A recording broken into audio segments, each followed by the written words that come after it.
Hello and welcome back, Summoners, to game number 2. We've got ourselves another SPK team in the running. I swear that I'm gonna get my tongue untied before the end of the stream, as well as Five Finger Cactus Plants, one of my personal favorite teams that was able to do some roster changes to actually make it tonight, because we were cracking down on teams and making sure that they had the right rankings and everything for their players. They are good to go. So with Wraith joining me once again, let's run through these teams and get into game number 2. We don't want to take all night, right? It's got their stream going. We want to check that out afterwards. But for the side of Five Finger Cactus Plants, we now have Sadaharu in the top lane, Spiced Kimchi in the jungle, Dunlop as their mid laner, Miss Robinson the AD carry, and Mr. Noise support for them making it in for round number 2.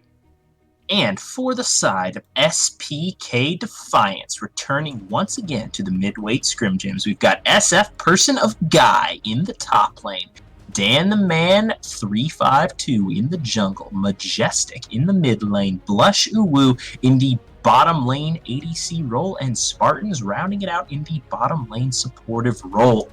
Who do you think's going to take this one?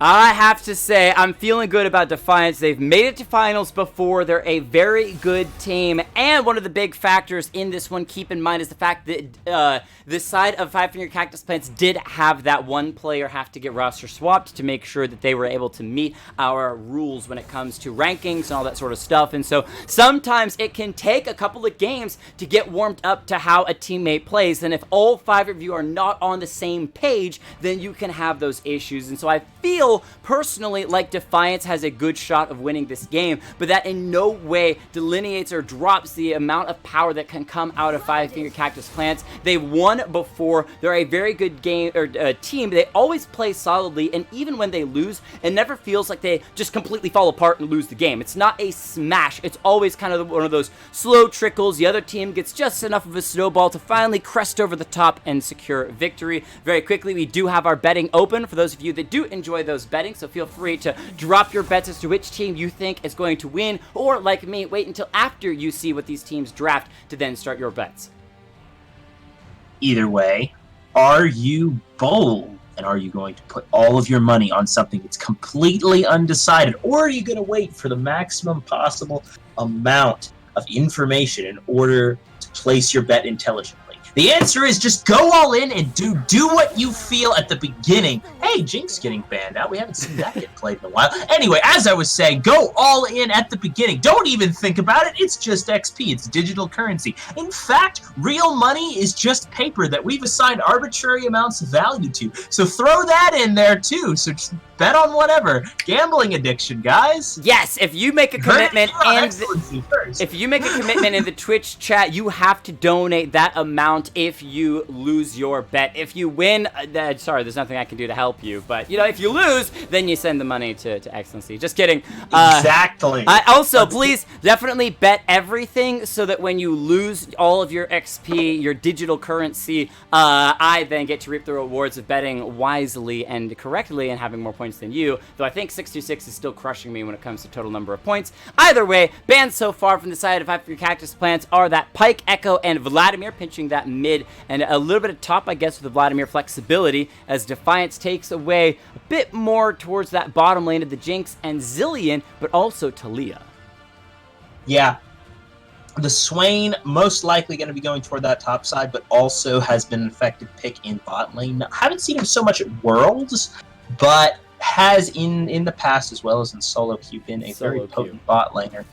Yeah, solo queue. I'm hearing that solo queue right now, Lissandra Swain in the bot lane is really, really strong. I just want that actually sounds disgusting. Well, I want them to then run a Mordekaiser in the top lane so they get all 3 claws. They've got the Lissandra claws to engage, they got Swain claws to root, and they got Mordekaiser claws to pull back. You get a full claw team, man. That's what I'm saying. And then the enemy tank builds a lot of magic resist, and you lose. well, that's why you go strong AD in the mid lane. Or jungle Kha'Zix, because he's got claws. And then who else could be played in the mid lane that's got claws? Tristana, because she has claws. No, Urgot, because you can go the giant enemy crab Urgot, and he's got claws as well. So Urgot in the mid lane, giving yourself a little bit of tank and AD. I'm telling you, it's a foolproof composition. So if you've got somebody with claws in the top lane and they're a solo laner, does that make them an independent claws? Because it's like an English.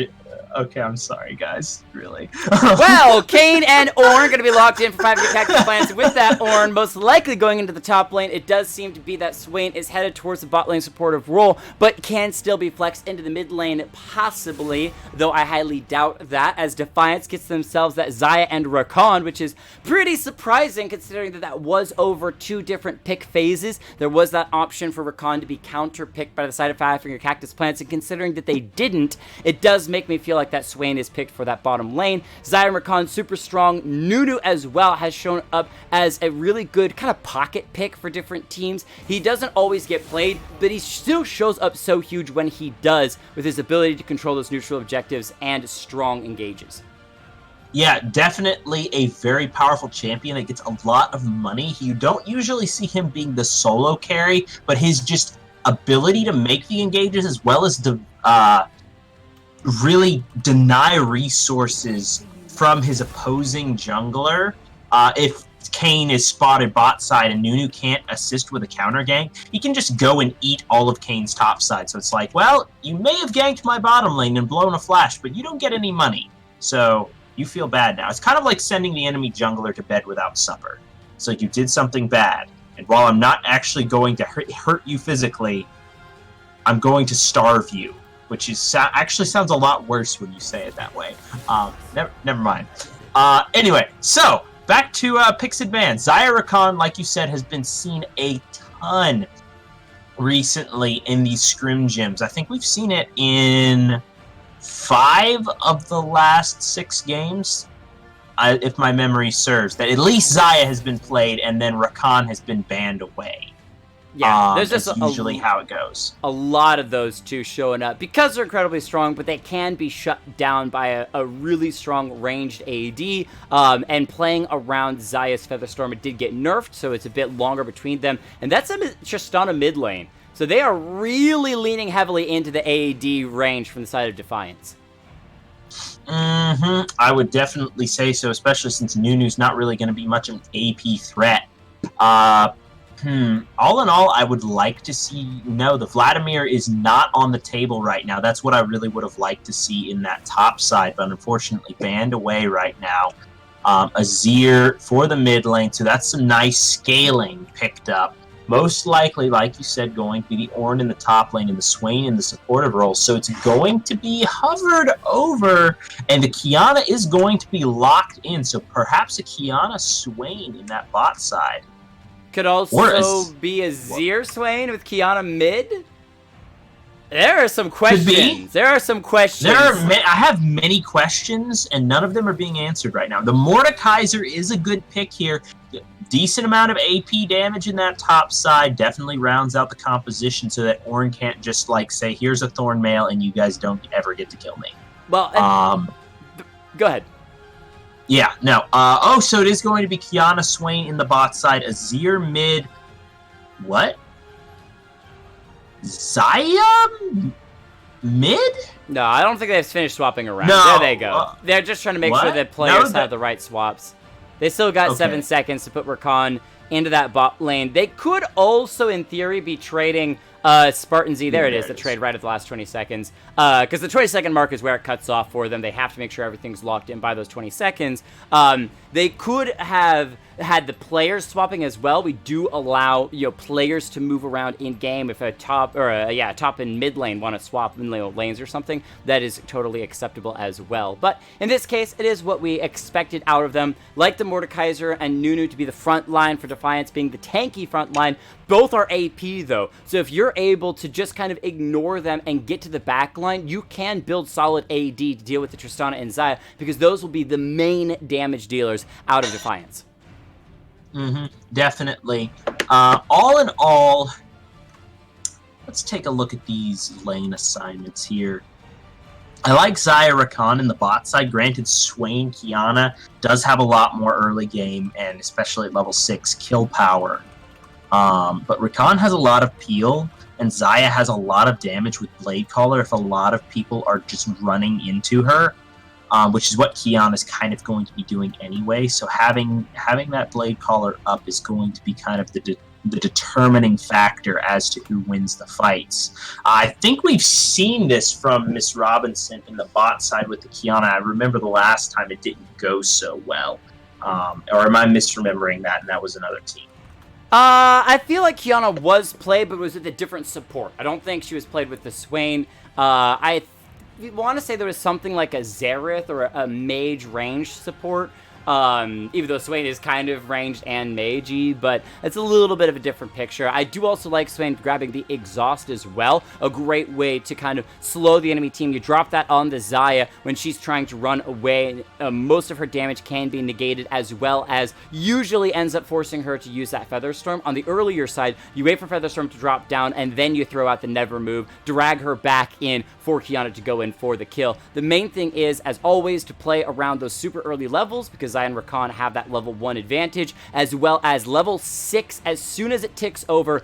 If Xayah has had a back in very recent past, Rakan's engage with the quickness is still undoubtedly incredibly strong at taunting up the enemy team for Xayah to root up and kill.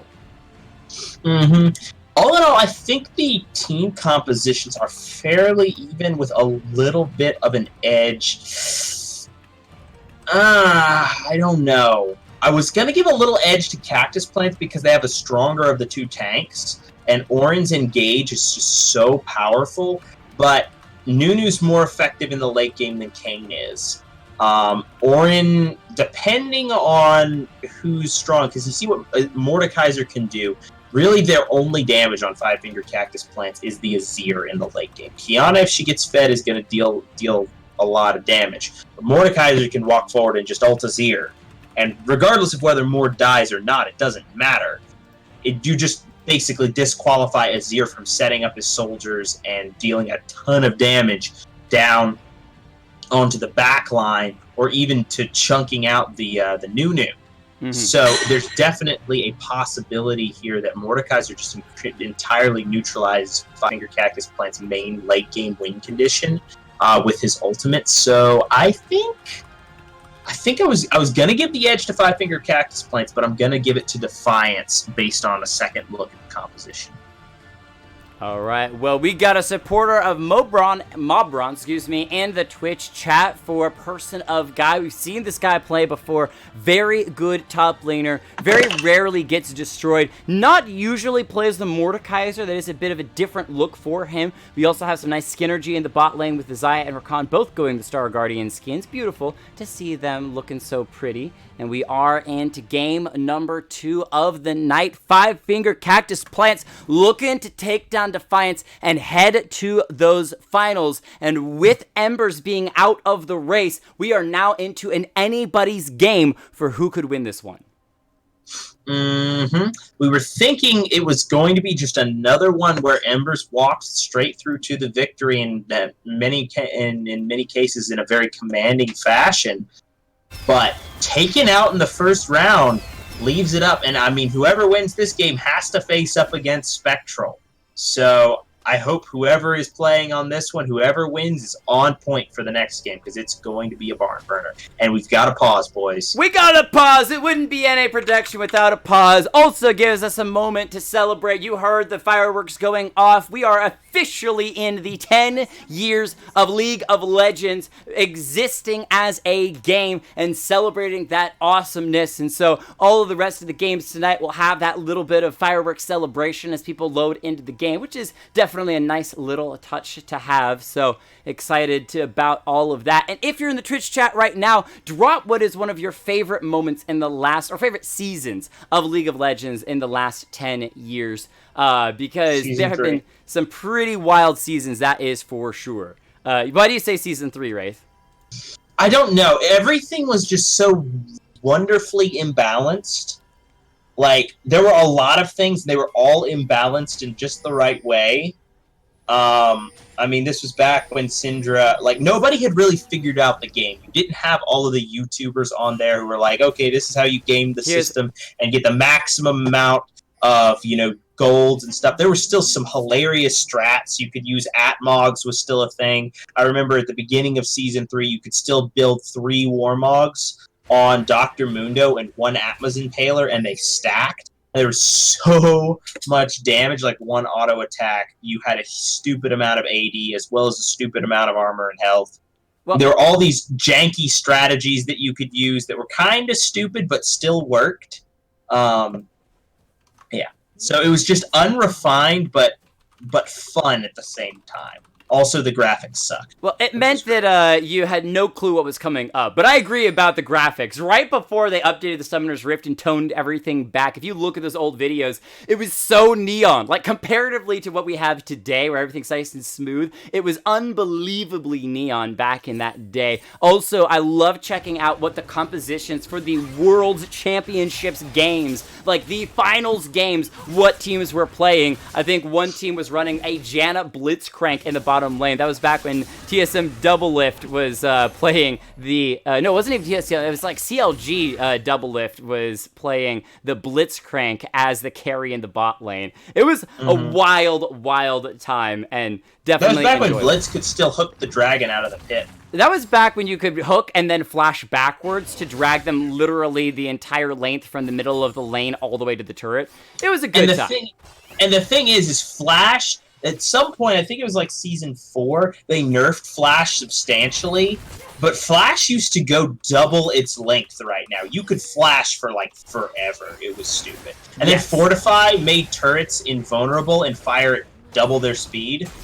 So, yeah, fun times. Fortify, that ability that very few people even remember these days. And almost no one took. However, it was nice to go Jarvan...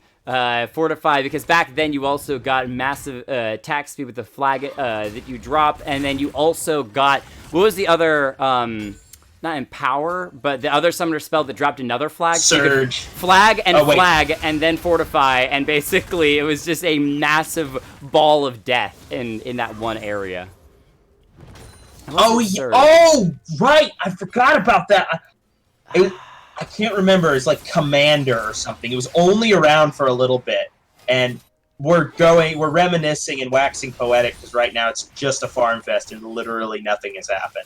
Not much, just a little bit of farming back and forth. Quick note on those junglers. They have kind of started their own sides, but Nunu is making his way through that bot lane, maybe looking for the Scuttle Crab as Kane is around that top lane with Mordekaiser pretty heavily pushed, and a little bit of play here on that bottom lane. Kiana going forward, looking for the Xayah. Blush able to get out for now, burning the flash and the heal, but the Summoner spell's in favor for 5-finger Cactus Plants. This person guy at the top lane might be going down. Ornn goes in. He gets a little bit of hammer slam. The flash force out for person to guy. He goes down. Kane under the turret. Can he make the escape? And now Nunu taking the bot line, finding the slows down onto Mr. Noise. They might be able to return a kill for the top lane kill. It's 1-for-1 in total between the two teams. Summoner spell in the bot lane, though, still burned on that Xayah. So it will be very dangerous if the Mr. Noise finds another hook on that Swain in the bot lane.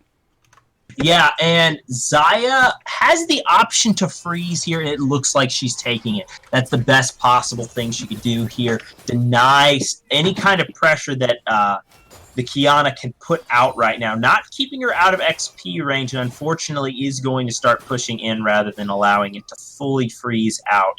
But Blush probably going to push in. Oh. He's looking for another engage. Might be able to find this Kiana. Okay, she gets a little bit of a dash and gets out. Kiana's got some of that extra little mobility. And I like Dan the Man not requiring the Nunu to go all the way in to actually hit with the snowball, but instead happy to kind of just toss it out and see if it gets that knockup, but keeping up the pressure in the bottom lane. Yeah, and I think bottom lane is a very important lane in here, because if Kiana doesn't get ahead, she's going to be worthless. We've seen it in Scrim gyms before, when people took the Kiana in the bot lane. It needs to smash in order to be relevant in that late game. Oh, nice usage of the Bellows Breath to deny the grab from Person of Guy. So gets the freeze off without really getting punished, except for just a little bit of damage. Well played from the Ornn. And he's also, Sadahara has the corrupting potion, so he's got that to kind of heal himself up in the top lane. And again, it's an Ornn. His job is to simply tank and sit up there farming away for all eternity until something more exciting like a jungler shows up, as that Kayn did earlier. Spice Kimchi with a really nice gank, keeping up and farm against that Nunu. The big question is to see if either of them can find a sneaky kill on one of these neutral objectives like that Ocean Drake, first Drake of the game. Mid lane, Tristana Majestic getting some good pressure onto the Azir, already up in CS by about 15 CS, so good pressure for Majestic. Yeah, and Tristana, it's close to even scaling. Hold on a second. Yeah, Nunu found the gank in the top lane, gets the knockup, forcing the Ornn to flash away. The Kayn's coming over the wall, though, but he doesn't have any form, so no knockup available. Personikai trying to get in and get the kill on Ornn. He takes some turret shots, forced to heal / shield his way out. Pop that shield, make sure he survives. Good gank, but great response from Spice Kimchi just to push them off the turret. Yeah, and surviving with under 100 health right there is the Ornn. So, gonna blow some summoners, also gonna blow the teleport to get back to lane, but unfortunately, for the ganking parties, they're not going to be able to secure that kill. So level 5s in the bot lane, at least for the Qiyana, is a big deal, because once Miss Robinson gets that ultimate, being able to knock someone into the bot lane wall, throw out that ultimate, get that big AoE damage down, that's what we're going to be looking for, as Miss Robinson still goes in, but dies to those feathers. Are you kidding me? Blush finds the rip, tearing those feathers through the Qiyana, taking down Miss Robinson for really what looked like an easy kill in the bot lane. Yeah, and that's what I was trying to say earlier, that if Blade Caller's up, basically, if Xayah uses Blade Caller offensively to try to harass, as we saw Hims doing in the last game, you can throw out 2-3 feathers with an auto attack and then just try and pull them back for a little bit of quick harass. If she does that, then that spell is down. But if you get in melee range of a Xayah who already has 3 feathers down, then you're just asking to die. Mr. Noise, but actually get this kill. Blush Uwu forced to heal. Turret shot grabbed by Rakan to make sure the Xayah gets out. But yeah, that was, I think, just a way too early feather from the Xayah. Straight into the Never Move hook from the Swain. Mr. Noise getting a lot of damage, burning that heal spell, and Azir gets to play in that mid lane. He's got the Sand Soldiers, it's not enough damage. The hop reset for Majestic, but Kayn is there with the ultimate. That should be another kill, so it's a trade 1-for-1 in the mid lane. Great ultimate out of Dunlop, but just didn't have the health to survive the Tristana. But all in all, it is still a very positive trade for Tristana, because that wave crashed underneath the turret and reset it, so it should come back to her. So that is going to be a CS lead, adding to what she already had. Being able to complete the Bilgewater Cutlass right there is going to be advantageous as well, allowing her to kind of sustain through that Azir poke, which is the only way he's going to develop an advantage in this lane. Poke and zone her away from the creeps. All right, checking in real quick with Vision. Not a whole lot to be said. A little bit for 5-figure Cactus Plants in the top lane, as both teams are kind of rotating a bit around that Ocean Drake. Definitely would be nice for both teams, especially those mana-hungry champions like the Swain, like the Nunu. But neither team going to pull the trigger on it just yet. Yep, and in the top lane, still nothing happening. And we cut away to a different lane. Never mind, we're actually still looking at top lane. I mean, Ornn farming is so intense, and then the camera switches away, and then it switches back. Oh, he grabbed the cannon! He got the cannon! He got the cannon! He might throw the Bellows Breath down and finish off this minion wave as they're underneath the turret. He's holding it. He's got his summoner spells. Doesn't want to burn the mana just yet. He's claw pulled in. There's the Bellows Breath, just shoving the minion wave back a little bit. He's even taking some turret shots. Throws out that pillar of fire to push them back a little bit more, keeping the wave just out of that turret range. As we switch to the bottom side, Tristana coming in for a gank. Hold on, the Rakan going in with the quickness. Finds a bit of taunts, but that really didn't mean all that much, and he took several turret shots for it. They're still getting a huge wave crashing in this bottom lane, trying to take some of these plates off. Never Move pulls Xayah back. She's thrown back as well. Feather Swords, the Qiyana ultimate. Now they're going in for the kills. The Kayn is here. Still doesn't have his form just yet, so he has to walk his way in. We'll see what he can actually do with that ultimate, tearing his way out, but only going to die. A double kill for Spartans on the Rakan, and now Sabra Huru inside the spectral realm. He's able to dash flash out of the Mordekaiser's last hit and survive. Are you kidding me? Call the Forge God, not enough to take down that Mordekaiser. Nunu heads to the bot lane with 4 members of Defiance here. They head towards the Drake. Yeah, unfortunately, Nunu having the snowball there, not able to succeed in the Summoner's Drift right through the corners there, hits the wall, and doesn't manage to get the knock-up onto the Azir who had been roaming down there. Had that happened, probably nothing would have come up with it, but I would have freaked out because it would have been awesome. So, yeah. That being said, it's a Drake over. Ocean Drake, really nice in the early game, so as a first Drake, Ocean's probably one of the best to pick up, so definitely going to be feeling good for Defiance there. Well, it's super good when it comes to the laning phase as well, because you get to just drag it out even longer. You get your health regenning if you're not getting hit. You get that mana regen, so you got all the more spells to be able to throw out. It's just such an incredibly nice Drake. Now, mid to late game, big 5v5 fights, not going to be as impactful, but still nice to have. And one of the things the Embers always did was after take Drake, they hard rotated to grab Rift Herald as well. We'll see if Defiance wants to spend the time with Nunu grabbing that Rift Herald, as that's where he's headed right now. Yeah, it looks like he's going that direction. Just gonna grab the Scuttle Crab right now, but definitely could get an inside track onto that Rift Herald if he so desired. But at the moment, Kane kind of hovering in the area, pinging it out. Does he have form yet? No, he still does not have his form. This chilling smite to slow down the man. Excuse me. There's the Azir slide and glide, throwing the Nunu backwards. However, he's got that ultimate, taking his time, burning it down. That's going to be the Tristana hopping on in. She takes down one. It's actually Mordekaiser that steals away the Azir kill. There's a reset from Tristana. The second one is Mordekaiser steals it away as well. Persona Guy will not be stopped. He wants the third one. They're looking for Sadaharu. This Ornn's going to be in trouble. Flashes underneath the turret. Tristana Majestic can hop on in. Mordekaiser tanking up the turret, letting Tristana just finish him off and then hop away as well. The coordination out of Defiance in the top lane, beautiful to witness. Yeah, and that 3 kill, I was a little curious as to what the Kane was doing there. Not without form, didn't have the combat power to threaten the Nunu in any measurable way. And yes, Azir was coming in, but he was going to be immediately followed by Tristana and Person of Guy, who did have priority, and that ended up being the factor in the fight that Ornn couldn't join immediately, had to finish clearing the wave. So Person of Guy, first to the fight, ends up being the deciding factor and KSing all of Majestic's kills. Majestic will be taking away a bunch of plates in that top lane, even grabbing a turret shot for all of the effort in that top lane. Kane is around the corner, and he did go the Darken mode, so we'll be a little bit tankier and have those knockups, those ever-crucial CC to be able to slow down the enemy team and let the rest of their team collapse as W is out for bottom lane. They're just looking to push the wave at the moment. And Nunu rolling down mid lane, not going to find anything. No one in mid lane to really capitalize on that. And Kane throws out a W and shows his presence for no reason. Oh, wait, and playing the bot lane. No, the never move out of the Swain completely halted the engage out of the Rakan. The quickness setup immediately stifled, so might have just been an accidental spell, but I call it a good move for Mr. Noise.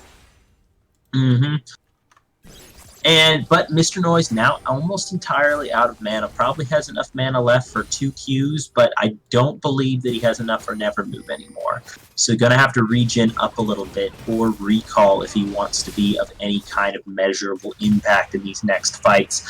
Kane still on the bot side has wasted a lot of time down here. Has been hanging out for about a minute and a half now. And there's nothing else for him to clear. Finally going to leave the bot side and take down these chickens. Well, that's still on the bottom side of the map. The Raptor's down there, but eventually he'll probably head up. It's a good thing that Nunu hasn't stolen away his topside jungle. One of the things that Nunu is incredibly good at. Next Drake up in under a minute. Nobody's gone to visit the Rift Herald just yet. It's only got another minute or so left to live.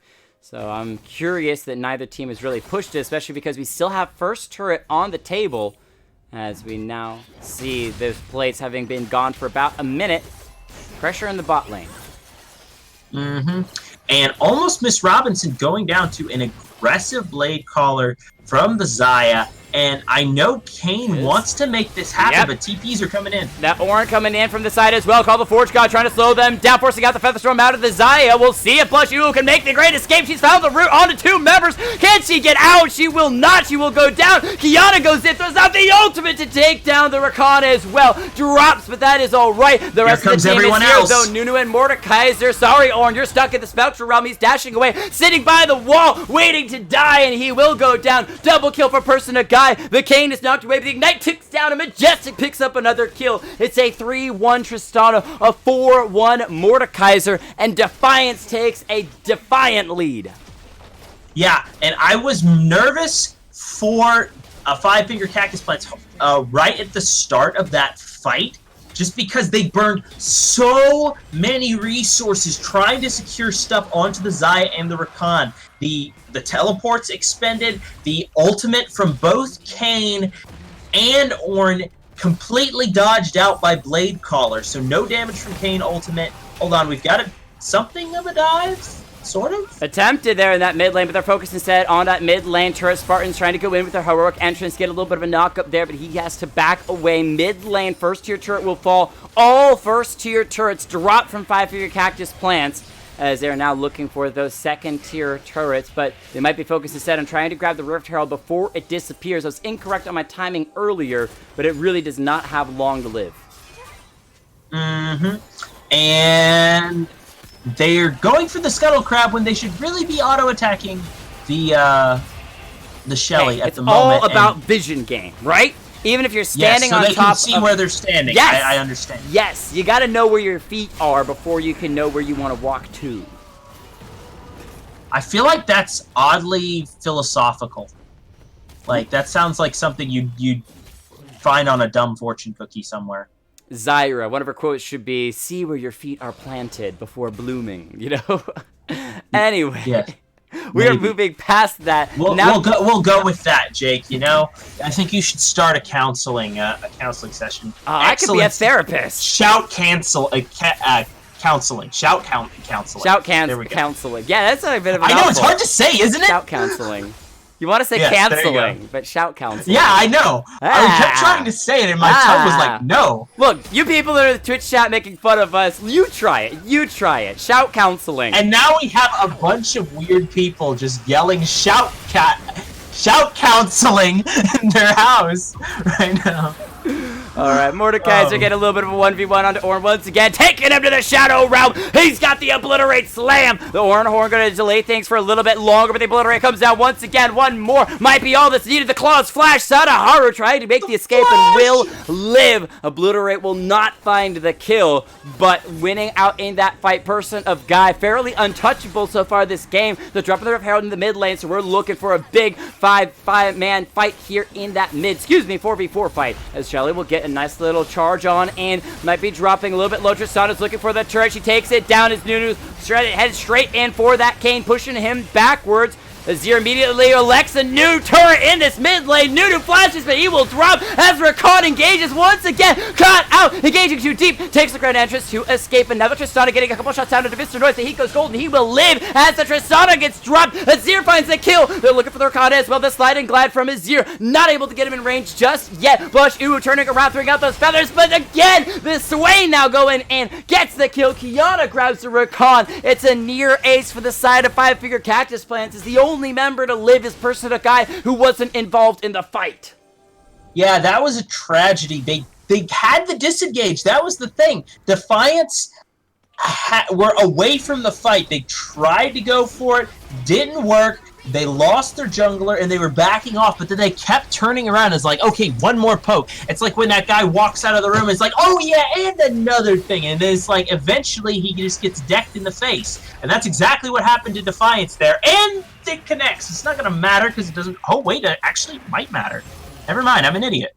Yep, able to take down Mr. Noise. Nice little extra pickup, but that is small pickings for Defiance, considering that they nearly got ace in a 4v4 fight. They get one turret and then lose everyone, and it is disaster for them, giving a lot of gold, shutdown gold, back to the members of 5-figure Cactus Plants. The Azir getting a 300 gold bounty off of the Tristana, so some good stuff from them. But if you look at their items, they still really can't compare. Most of Defiance having 2 items already completed. 5-figure Cactus Plants is still trying to catch up. Baron going to be started, but so is the Rakan going down. He will drop first. As Spice Kimchi delaying things, the person of Guy throwing out that ultimate for ultimate. The Baron is going to drop.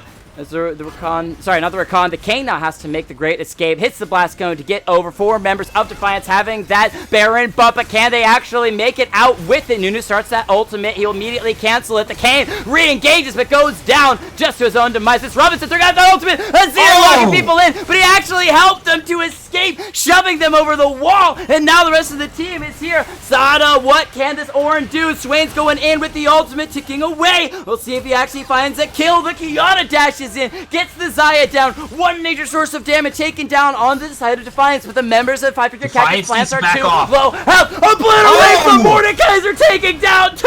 The Tristana fishes off the Ornn. It's an ace for Defiance, and they are back in control of the game. And they got dragged forward. That was not going to hit from the Mordekaiser there, but jumps. Actually, hold on. Does he have Protobelt?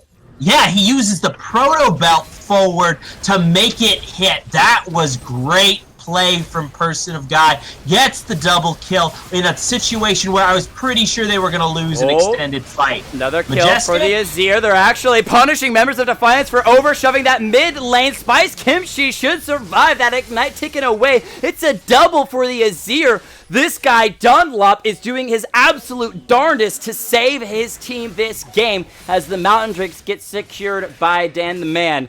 18 kills to 14, a 3,000 gold lead, and 3 Drakes on the side of Defiance.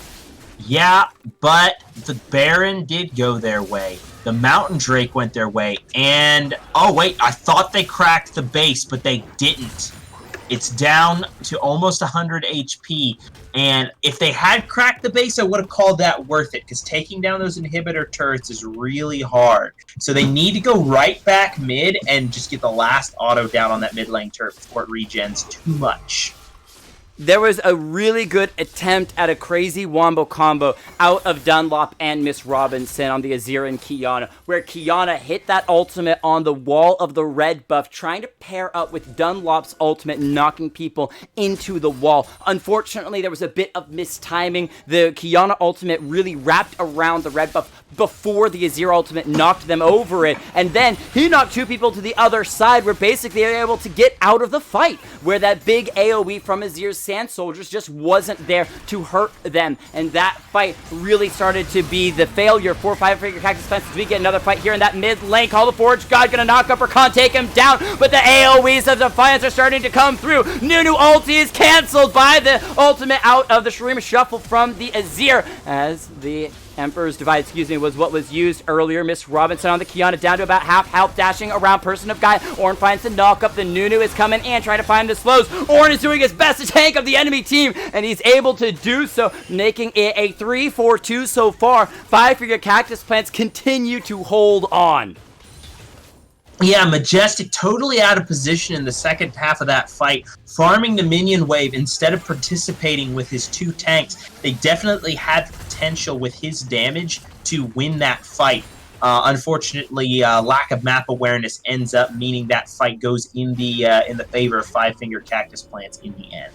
Well, and one of the big problems right now for Defiance is the fact that they're basically trying to ARAM it. And they're saying, you know what, we got a 3,000 or 4,000 gold lead, we're feeling pretty good on our items, let's just 5-man shove it down mid and see if we can come out with a victory or at least crack the base. The problem is that Azir has an extra turret that he can drop in that mid lane. And the AoE from 5-figure Cactus Plants between the Call of the Forge God from Ornn, which basically denies a lot of the engage out of Defiance, slowing them down, everyone has to scatter. The AoE ultimate from Miss Robinson, the AoE Sand Soldiers from Dunlop, and the AoE ultimate from Mr. Noise says, you know what, if you're gonna all sit in one tiny packed lane and come right at us, we're happy to take this 5v5. Yeah, I almost think a 1-3-1 split might be the way that the Defiance wants to play this. Tristana is not a bad solo laner. Zaya Rakan and Nunu in the middle lane wouldn't be terribly bad. Like, Zaya Rakan can kind of fend for themselves against almost anybody. And then Mordekaiser's already winning the 1v1 in the side lane against the Orin in terms of damage and fighting potential there. So it's definitely just keeping the Orin away from the rest of the team who can just group insanely. Hold on, we've got a Death Brush built up here. We'll see if 5-figure Cactus Plants are going to fall for the bait. I like that they're using Kiana to actually do a bit of that vision checking because of her high mobility. She can dash away if things get a little bit too hairy. One of the problems when you're looking at the stats from Defiance is that they really only have Majestic and Person of Guy that were their big carries that are now becoming more moderate carries with a number of deaths recently. That Zaya is still not online. She's got 2 strong items, but 1-4, only 20 CS lead over this Kiana really is kind of one of the lower end damage dealers from the side of Defiance. And this Tristana really putting down work in team fights, but has to be heads up in terms of execution. Otherwise, this is probably going to go badly for her team. 7-3, definitely her and the Mordekaiser in the top side are going to be the most deadly members on their squad. But still, all comes down to execution. The game's so close that you can't declare a definitive winner right now. Blush taking a little bit of damage from the Sand Soldier Harass. Gonna just knock out a bunch of the vision here and just step over that zombie warden and completely ignore it. 17 kills to 20. Only 1,000 gold lead from Defiance. 5-finger Cactus Plants have done a good job of trying to lock this one down. Dunlop goes in. The Emperor's Divide will only end up with him dying. Person of Guy chasing out the Swain, trying to take down the enemy team support, and he's able to do so. Defiance are actually winning the fight. Spice Kimchi, the only one left alive, will be burned down. Sadaharu is still alive, able to escape the Shadow Realm for now. Person of Guy flashing forward, getting the obliterate for the slow. Spartans is chasing in afterwards. He might be able to shield dash to that Mordekaiser. There we go. Chasing and onto the Orin, finding the knockup. But can they actually get the kill? He's just too tanky. Able to get back to the base. But this should be a cracked inhibitor for Defiance. Yeah, cracked inhibitor and Baron, I would say. Knock down the inhib. Hold on, let's take the times. There's still 18 seconds on the jungler. This would be really risky for them to take it, and they should probably back off, but definitely take the Drake on the way out. Yeah, but they have to be careful with these reset patterns so that they don't get caught out. If they take this Drake, that's going to let them know the entire enemy team is moving toward that Baron. They definitely have the opportunity to sneak this Baron. I think that's what they're going to try and do. Well, there is a ward on it. Yes, there is a ward. They saw Kiana walk in, so they know Kiana is there. Now they should know that Azir and Swain and everyone is there, so that is definitely them aware. The 5-figure Cactus Plants are starting it up. Big thing to keep in mind is the fact that Defiance really hasn't been able to back just yet, so they haven't been able to use the gold that they purchased. They're still going to engage onto the Swain. The Nunu goes forward. In the meantime, though, 3 members knocked up with the cane. Is it going to be enough? Nunu ultimate, pushing members away. Only 1 member going to be locked in. Sarda goes forward, forcing the flash out of Damn the Man. Call the Forge God coming in. Who's the knockup? It's got the Kiana. She doesn't have Feather Serve up and available. Blush Ubu will drop, and it's back once again to 5-figure Cactus Plant winning the fight. They've still got all 5 members. They could go for the Baron. 2 members of Defiance still stand, the Tristana and the Mordekaiser. And they just have to stall, have to make sure. Hold on, we've got the teleport coming in from, Person of Guy pressuring the base right now. Genius play. Can Majestic pull this off here? No. That's a lot of damage onto the Swain and is going to drop. So, no, the Baron is going to go over, and Person of Guy not going to be able to take down anything in the base. Almost a 2,000 IQ play in order to draw the enemy team away from the Baron, but they set 3 members on it, and Majestic is unable to take it down, unfortunately. Dunlop able to dash over the wall and actually escape Person of Guy while in the Spectral Realm, and Kiana comes in, starting to really hurt when she's dashing in, looking for those kills. And a big big factor there was the fact that no one on Five Finger Cactus Plants died. They have 5 members all sitting on that Baron buff, and on top of it, while the initial play looked good, the Kayn, Spice Kimchi, able to find the knockup, giving time for the Swain, who is incredibly low, the Azir to actually finish her off. So overall, good moves from Five Finger Cactus Plants, and sometimes, a lot of times, that a team gets basically aced, and then as soon as they pop up, they rush for the Baron. That play is a desperation play that does not work. This case, it worked beautifully. Yeah, and it was all coordinated around the fact that they knew Defiance were going to go for that Drake there and could catch them. They were hoping in a reset pattern, but at least they would have had time to back and use the gold from the last fight as well as the last 5 minutes of farming, whereas Defiance were caught without those items, those critical items apparently in that last team fight, where they end up just being able to wipe, because that would be the difference between Xayah having 3 items and Xayah having 2 items. And that's a big difference in terms of how much damage that champion can put out.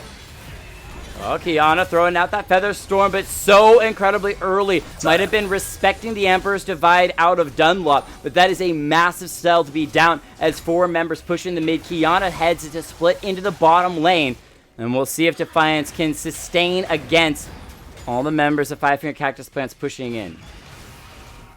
Yeah, and they do have some decent siege with the Azir here. Lots of wave clear, but also lots of damage. Nunu coming, speeding in. Emperor's Divide shoves him backwards, slowing down that re-engage from Defiance, trying to follow up on the Nunu. Ultimate for just the snowball. But that is a big ultimate out of the side of Five Finger Cactus Plants now gone. Yeah, so all in all, it's kind of a trade of ultimates when you look at it across the board. Instead of, because it's almost as if Xayah had dodged the Emperor's Divide using the Feather Storm, because that's what Dunlop's been trying to land on her most of this game. Hold on, Nunu again! There's the engage once more. Nunu ultimate trying to section people off, but they're locked up. They will drop Qiyana ultimate. Not able to find any kills. Call the Forge God slowing down the Xayah. She is forced to flash away, but the kills are coming through for Five Finger Cactus Plants. They've got themselves that mid lane turret and inhibitor. Quadra kill on the Azir. Only the Mordekaiser stands. Azir wants his penta, and he will get it. That is Dunlop securing the penta kill for Five Finger Cactus Plants. They will move forward, they will grab the game, and they will move on to the Week 3 finals.